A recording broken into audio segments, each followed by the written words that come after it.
أعوذ بالله من الشيطان الرجيم بسم الله الرحمن الرحيم الحمد لله رب العالمين الرحمن الرحيم مالك يوم الدين إياك نعبد وإياك نستعين اهدنا الصراط المستقيم صراط الذين أنعمت عليهم غير المغضوب عليهم ولا الضالين آمين اللهم صل على سيدنا محمد وعلى آل سيدنا محمد كما صليت على سيدنا إبراهيم وعلى آل سيدنا إبراهيم وبارك على سيدنا محمد وعلى آل سيدنا محمد كما باركت على سيدنا إبراهيم وعلى آل سيدنا إبراهيم في العالمين إنك حميد مجيد سبحان ربك رب العزة عما يصفون وسلام على المرسلين الحمد لله رب العالمين.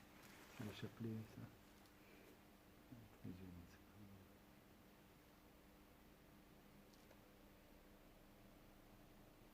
Je sais pas pourquoi c'est toujours avec celui-là que je voulais faire. C'est vrai. Alors qu'il y a des gens que pour eux c'est compliqué parce qu'il y a il y a plusieurs. Il vient d'où? Ça veut dire c'est quoi l'origine? Ça, le bois, tu veux dire? Non, la forme. La forme, c'est une confrérie. Je vais te parler de ça.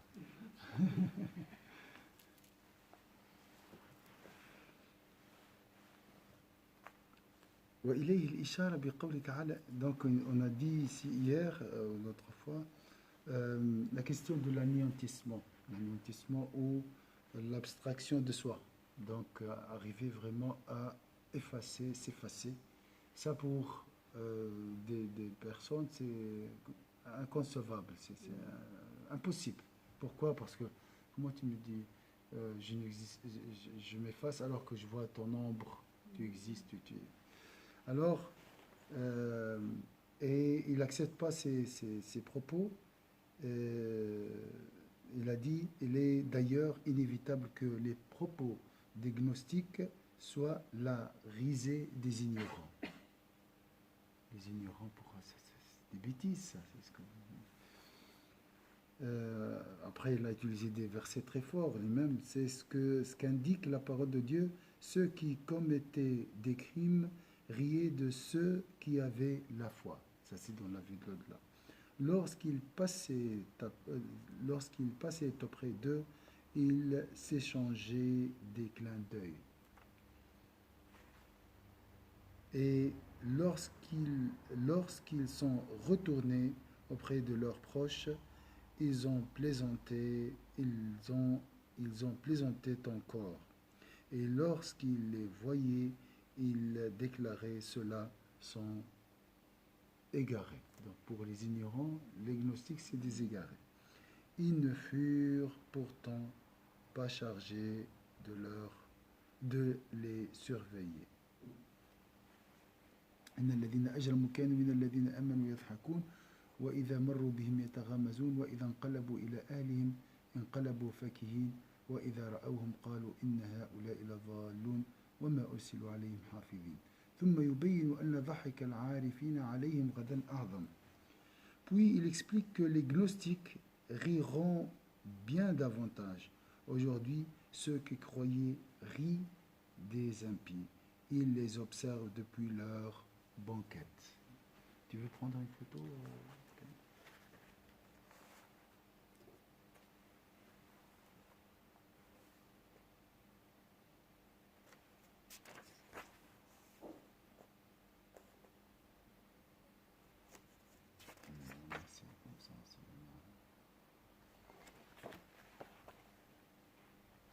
Est-ce que c'est clair ici? Juste, il a parlé de la question.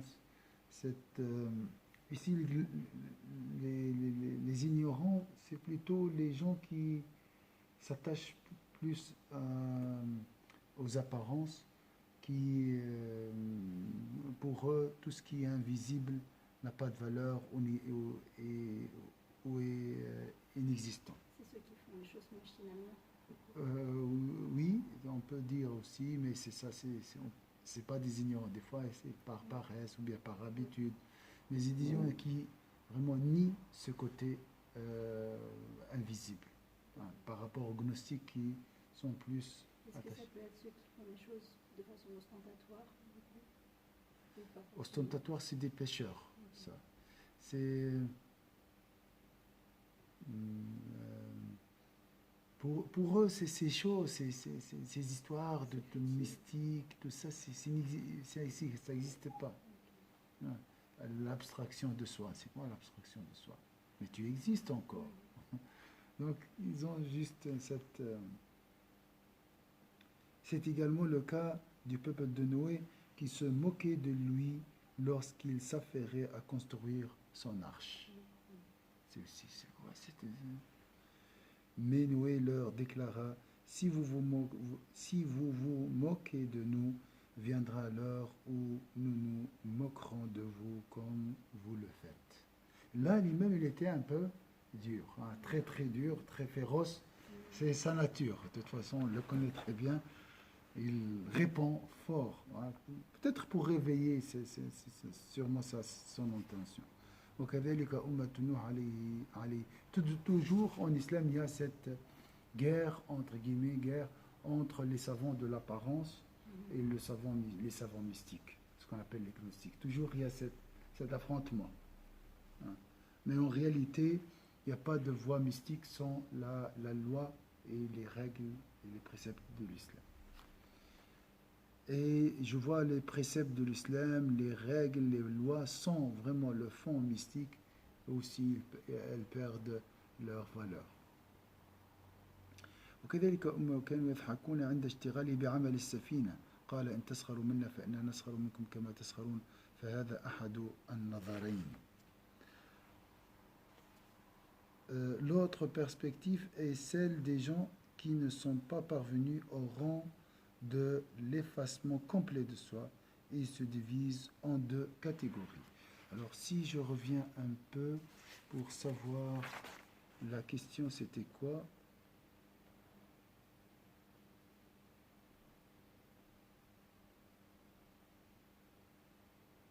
Mais pour atteindre le fond, il faut commencer par la forme en fait. Oui, pas, oui. Commencer, comme quand on était petit, on apprenait par cœur et maintenant, vu qu'on connaît par cœur, on peut rentrer dans le sens. Exactement, exactement. Alors il a parlé de la question, tu te rappelles, il a posé la question, lorsque je reconnais les bienfaits d'Allah Azza wa Jalla, cette reconnaissance nécessite, elle-même c'est un bienfait de Dieu, donc elle demande une autre... donc, après il a dit, c'est Allah celui le reconnaît, qui se loue à travers nous. Et il a essayé d'expliquer ces choses. Il a donné l'exemple de l'auteur qui a écrit un livre. Donc, lorsqu'il loue la littérature ou bien le niveau littéraire dans ce livre, en réalité, il se loue. Il loue sa propre personne. Il y a à plusieurs passages dans le Coran où on le voit aussi que Allah se loue lui-même. Oui, oui. Gloire à moi. Gloire à moi. Voilà. Mais sans instance comme faisant les premiers n'admettent que leur existence propre et nient l'existence d'un Seigneur légitimement adoré. النظر الثاني نظر من لم يبلغ إلى مقام الفناء عن نفسه وهؤلاء قسمان قسم لم يثبتوا إلا وجود أنفسهم وأنكروا أن يكون لهم رب يعبد. Donc l'autre perspective est celle des gens qui ne sont pas parvenus au rang de l'effacement complet de soi. Ils se divisent en deux catégories. Les premiers n'admettent que leur existence propre et nient l'existence d'un Seigneur légitimement adoré. وهؤلاء هم العميان المنكسون وعماهم في كلتا العينين لأنهم نفوا ما هو الثابت تحقيقا وهو القيوم الذي هو قائم بنفسه وقائم على كل نفس بما كسبت وكل قائم فقائم به ولم يقتصروا على هذا حتى أثبتوا أنفسهم ولو عرفوا لعلموا أنهم من حيث هم لا ثبات لهم ولا وجود لهم وإنما وجودهم من حيث وجدوا لا من حيث وجدوا وفرق بين الموجود وبين الموجد وليس في الوجود إلا موجود واحد وموجد فالموجود حق والموجد باطل من حيث هو هو والموجود قائم وقيوم والموجد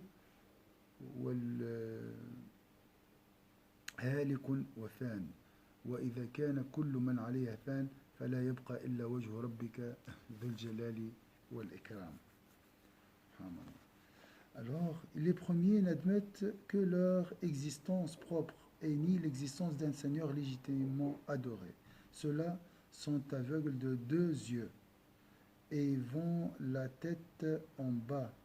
S'ils sont aveugles des deux yeux, c'est d'une part parce qu'ils nient un fait avéré, en l'occurrence l'existence de subsistant par excellence, lequel existe par lui-même et permet à toute âme de subsister, si bien que tout être subsistant ne subsiste que par lui.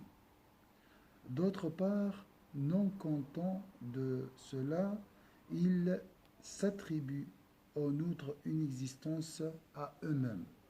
Mais s'ils savaient, ils prendraient conscience du fait qu'en eux-mêmes, ils ne jouissent d'aucune permanence et d'aucune existence.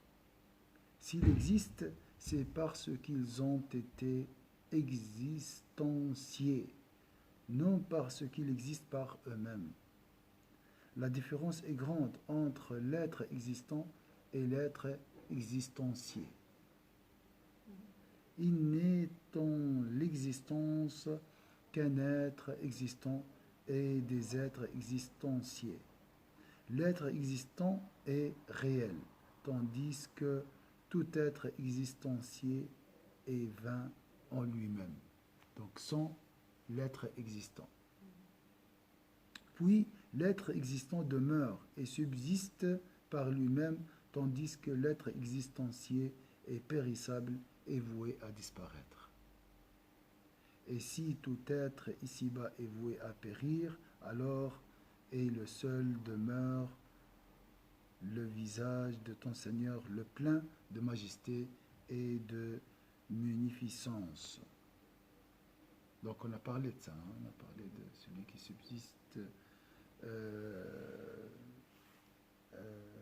qui n'a pas, qui existe, le seul absolu, l'être absolu. On a parlé de tout ça avant. Est-ce que c'est clair ici? Donc ils pensent que il existe, ils n'ont pas besoin de Dieu, ils existent tout seuls. Leur existence vient d'eux-mêmes. Et ça, c'est cela de Qul Huwallahu Ahad. Oui. Qui transmet tout ça. Oui, Qul Huwallahu Ahad, c'est juste. Le seul absolu, c'est Allah. Barakallahu fikum. Belle remarque, Masha'Allah. الفريق الثاني ليس بهم عمى ولكن بهم عور. La seconde catégorie n'est pas celle des aveugles complets, mais celle des borgnes. لأنهم يبصرون بإحدى العينين وجود الموجود الحق فلا ينكرونه. Parce que les gens de cette catégorie observent d'un œil l'existence de l'être véritable et ne le nient pas. D'accord? والعين الأخرى إن تم عماها لم يبصر بها فناء غير الموجود الحق فأثبت موجودا آخر مع الله. Mais puisque leur autre œil est frappé de cécité, ils ne voient pas la caducité de tout être autre que l'existant véritable. Ils confirment en conséquence l'existence d'un être en parallèle du Très-Haut. وهذا مشرك تحقيقا كما أن الذي قبله جاحد تحقيقا. Et tout bien considéré, ce sont donc des associationnistes, de même que les premiers sont des négateurs. Donc tu vois la différence. Le premier il est aveugle de deux yeux, Le deuxième, elle est borgne. Donc, il voit avec le seul œil de Dieu et l'être existant et l'être existentiel. Donc là, c'est les associationnistes. Le premier, il nie l'existence de Dieu. Donc son existence dépend de lui-même.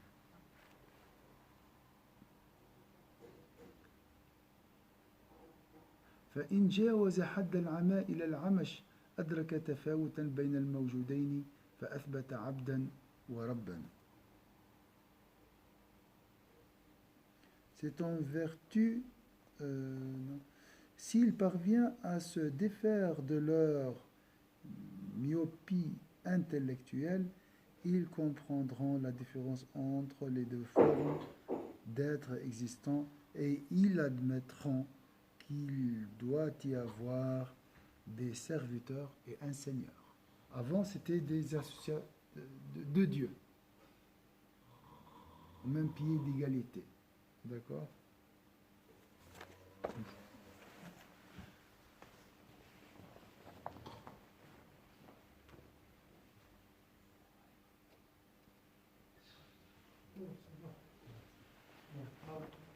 عندك الحق. voilà.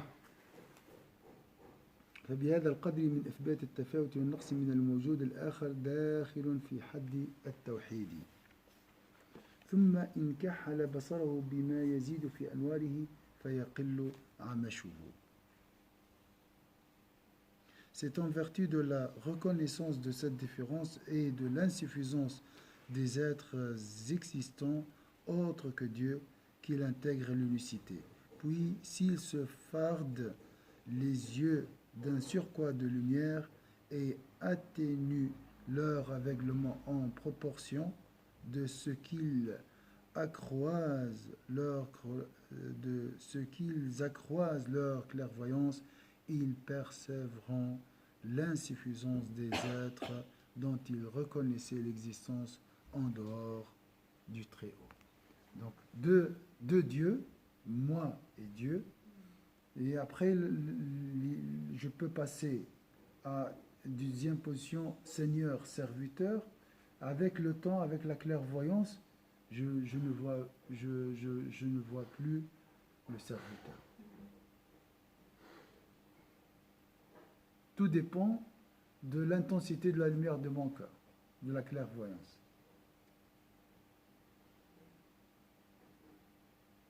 Est-ce que c'est clair? وبقدر ما يزيد في بصره يظهر له نقصان ما أثبته سوى الله تعالى فإن بقي في سلوكه كذلك فلا يزال يفضي به النقصان إلى المحو فأن ينمحي عن رؤية ما سوى الله. S'ils persévèrent ainsi dans leur progression, l'insuffisance qu'ils perçoivent en ces êtres finit par se changer en effacement complet. Si bien que tout ce qui n'est pas Dieu disparaît à leurs yeux et qu'il ne reste finalement que lui. Donc si je fais un résumé, si tu fais un résumé, on a deux groupes. Il y a les borgnes, ceux qui nient l'existence de Dieu, en premier lieu. Les aveugles. Les aveugles, pardon, Négateurs. Les négateurs. Après, il y a les borgnes, ceux qui voient, enfin, c'est ceux qui pensent qu'ils subsistent que par eux-mêmes, c'est ça? Les bornes, ils prouvent, ils prouvent une existence avec Dieu. Et après, il y a les clairvoyants, enfin, ceux qui rattachent leur existence, qui se considèrent comme existenciers et qui comprennent qu'il y a un être existant, unique, et eux qui sont des êtres existentiels. D'accord. Donc, on passe, si j'en fais un résumé, on a des gens qui nient l'existence de Dieu, c'est des négateurs. Donc, c'est eux, le centre, c'est eux qui existent. Il n'y a pas d'autres existants. Voilà, il n'y a que eux-mêmes. Après, si je descends un peu, je vois deux. Mais on n'est pas encore Voilà, convaincu. deux associations, deux divinités. Moi, j'existe et Dieu existe. Après, je descends, je vois Dieu Après, et on comprend que tout serviteur. est lié à Donc, Dieu. associateur, c'est comme ça. Après, ça descend. Serviteur et maître. Après, avec le temps, je peux passer à vraiment l'unicité complète, à l'effacement complet de soi. Là, je vois que Dieu. Tu vois les deux extrêmes. La première extrémité, c'est quoi? C'est l'aveugle de celui qui nie l'existence de Dieu. Dieu n'existe pas. Et l'autre extrême, Il n'y a que Dieu. il n'y a que Dieu. Et entre deux, associationnisme, C'est le même niveau. après deux niveaux. Après, le deuxième commence à disparaître petit à petit pour arriver à avoir une Là, c'est là le plus gros travail. Oui. Moi, je vais faire. Parce que j'ai une affaire à accomplir. Je fais quoi? C'est moi et Dieu. Et des fois, c'est moi C'est et pour le ça reste à que, Dieu. Au fur et à mesure qu'on arrive à ce stade-là, on rattache tout, que ce soit Inch'Allah, que ce soit Alhamdulillah, que ce soit Subhanallah. Enfin, ça devient des automatismes. Oui. Oui. Ça, c'est déjà. Ça dépend aussi le degré de l'Alhamdulillah et Inch'Allah. Lorsque je dis Inch'Allah, Et ça commence par s'efforcer. c'est forcé, bien sûr. Et voilà le voyage vers l'unicité de Dieu. Alhamdulillah, nous ne sommes pas des négateurs. Mais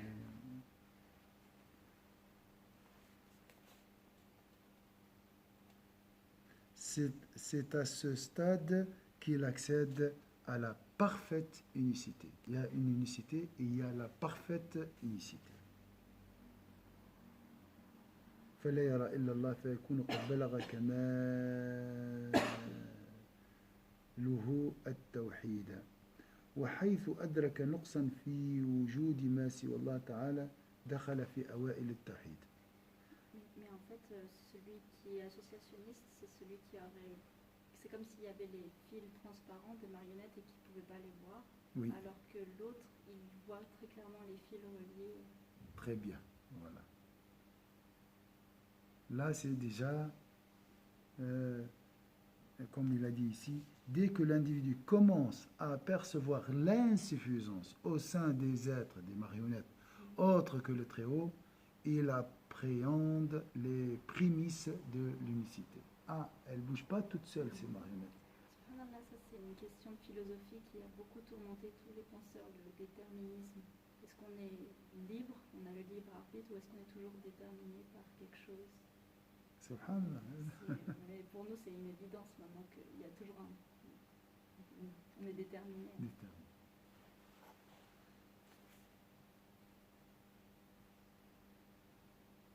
وبينهما درجات لا تحصى. Donc, dès que l'individu commence à percevoir l'insuffisance au sein des êtres autres que le Très-Haut, ce n'est pas le patron qui me donne les salaires, ce n'est pas l'air qui me donne la vie, ce n'est pas le pain qui me permet de survivre. Hein, tout ça, c'est comme tu as dit, Alhamdulillah, Inch'Allah, Subhanallah. Donc, tout seul, ces créatures, ces objets sont insuffisants.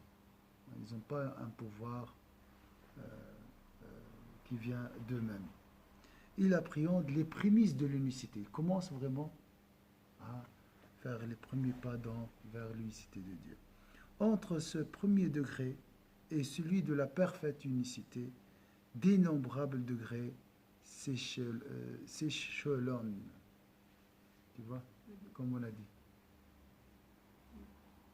Comme un spectre, si vous voulez, il y a plusieurs couleurs. فبهذا تتفاوت درجات الموحدين. C'est ainsi que se répartissent les rangs des adeptes de l'unicité. il y a plusieurs, donc dans ce voyage, il y a plusieurs stations. Donc plusieurs degrés, rangs des adeptes. Chacun s'arrête à une station. Subhanallah, mais à ce moment-là, si on a un seul oubli, ça peut nous faire redescendre. On peut oublier, mais si nous avons une station, on reste toujours dans cette station. Mais à condition d'être constant, en fait. Voilà, constant, et ça arrive des exceptions. D'accord? Donc quand on dit station, quand même on bouge, on peut descendre, on peut aussi... Mais c'est faible, mais ça nous paraît grand. Vu qu'on est... Oui, oui. C'est pour ça qu'on revient vite.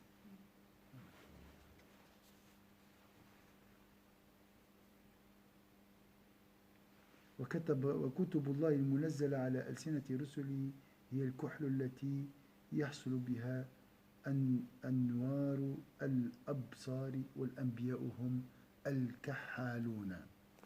C'est ainsi que se répartissent les rangs des adeptes de l'unicité.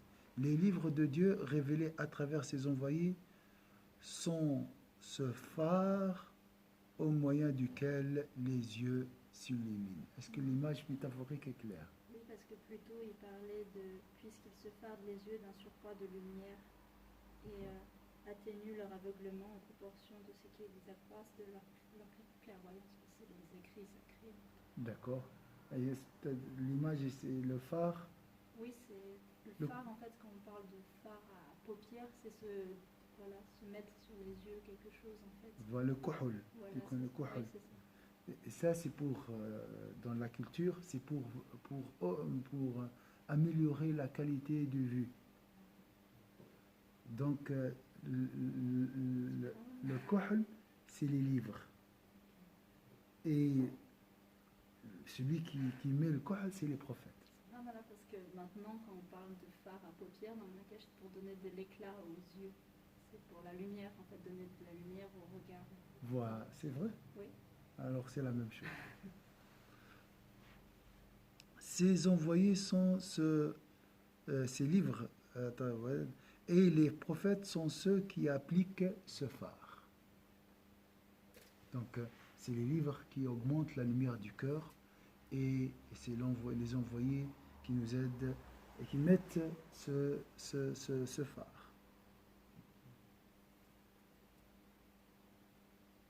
وقد جاءوا داعين إلى التوحيد المحض. Ils viennent appeler les hommes à l'unicité pure et ils traduisent cette unicité par la parole innée de Dieu que Dieu. وقد جاءوا داعين وترجمته قول لا إله إلا الله ومعناه ça veut dire quoi لا إله إلا الله C'est qu'il n'y a qu'un seul Dieu et on dépend tous de lui. Et il est le seul qui dépend de lui-même. Mais là, ici, il a donné une autre définition, regarde, laquelle signifie on ne peut voir que l'unique et le vrai. Donc ça, c'est vraiment l'unicité parfaite. Il parle ici de l'unicité parfaite. Il n'y est de Dieu que Dieu, laquelle signifie on ne peut voir que l'unique et le vrai. Je ne vois pas de ma tête, je ne vois rien. Je ne me vois pas aussi. Je vois que Dieu. Ça, c'est la ilaha illallah.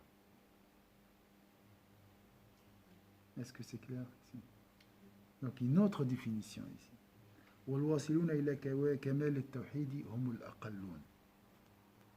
Les gens qui parviennent à la parfaite unicité sont une minorité.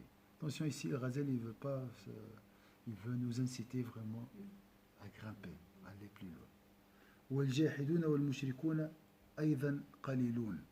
Les négateurs et les polythéistes sont également peu nombreux.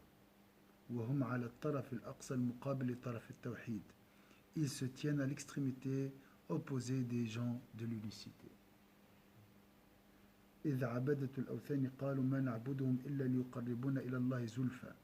Parce que les païens disent nous ne les adorons qu'afin qu'ils nous rapprochent de Dieu.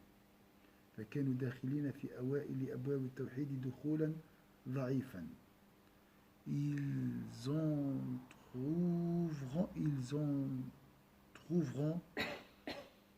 c'est- ils en trouvent, c'est juste. J'ai perdu le meilleur. Il y a- nous les adorons qu'afin qu'ils nous rapprochent de Dieu. Ils en trouvent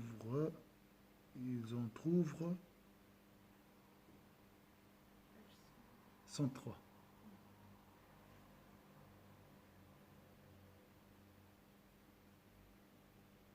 Quelle ligne?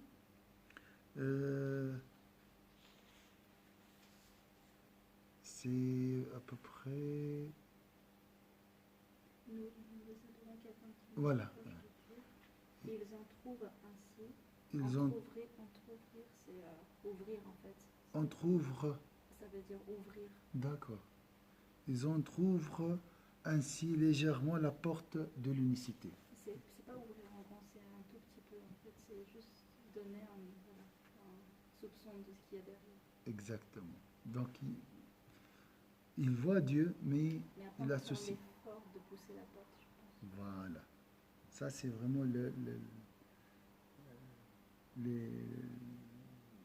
premier pas. فكانوا داخلين في أوائل أبواب دخول الله والمتوسطون, les gens à un rang intermédiaire sont la majorité. والمتوسطون هم الأكثرون وفيهم من تنفتح بصيرته في بعض الأحوال فتلوح له حقائق التوحيد ولكن كالبرق الخاطف لا يثبت وفيه من يلوح له ذلك ويثبت زمانا ولكن لا يدوم والدوام فيه عزيز لكل إلى شأو العلا حركات ولكن عزيز في الرجال ثبات.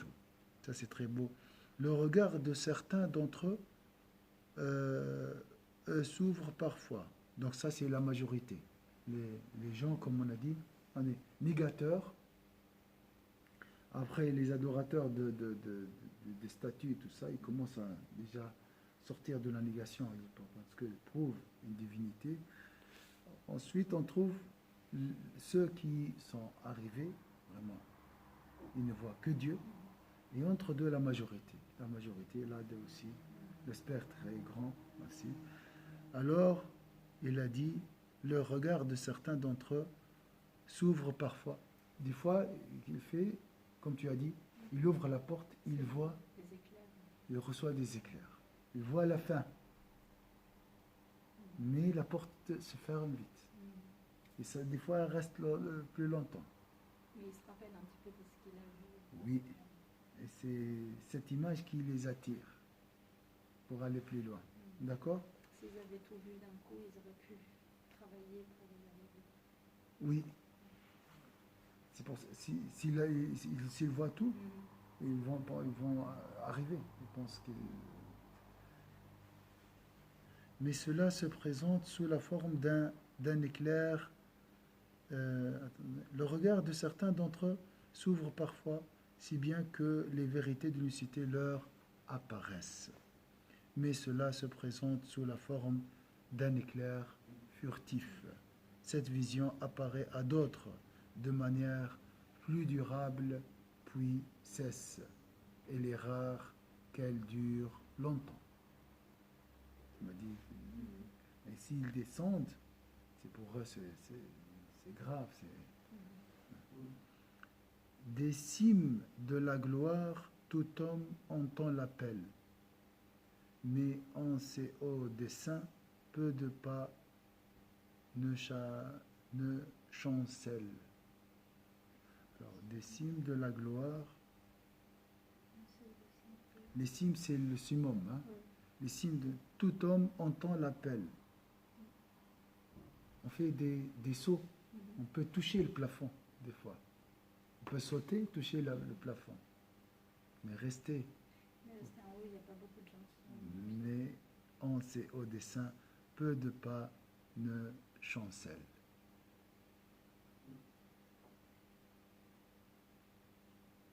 ولما أمر الله نبيه صلى الله عليه وسلم بطلب القرب فقيل له واسجد واقترب. واسجد واقترب. قال في سجوده أعوذ بعفوك من عقابك وأعوذ برضاك من سخطك وأعوذ بك منك لا أحصي ثناء عليك أنت كما أثنيت على نفسك. Ça, on va voir, Inch'Allah, une autre fois, l'exigence de ce... parce que ça prend beaucoup d'explications. Inch'Allah, on va juste finir avec par la parole de Dieu. Lorsque le Très-Haut ordonna à son prophète, sallallahu alayhi wa sallam, d'aspirer à la proximité et lui dit, et prosterne-toi et rapproche-toi. Inch'Allah, on va voir ça la prochaine fois. On a les images qu'il utilise à chaque fois pour nous faire comprendre, c'est très, très beau. Très beau, hein? Ça reste, Ouais. il reste gravé.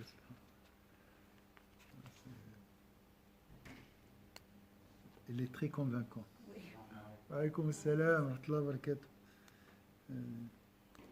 C'est pour ça qu'il est appelé la preuve de l'islam.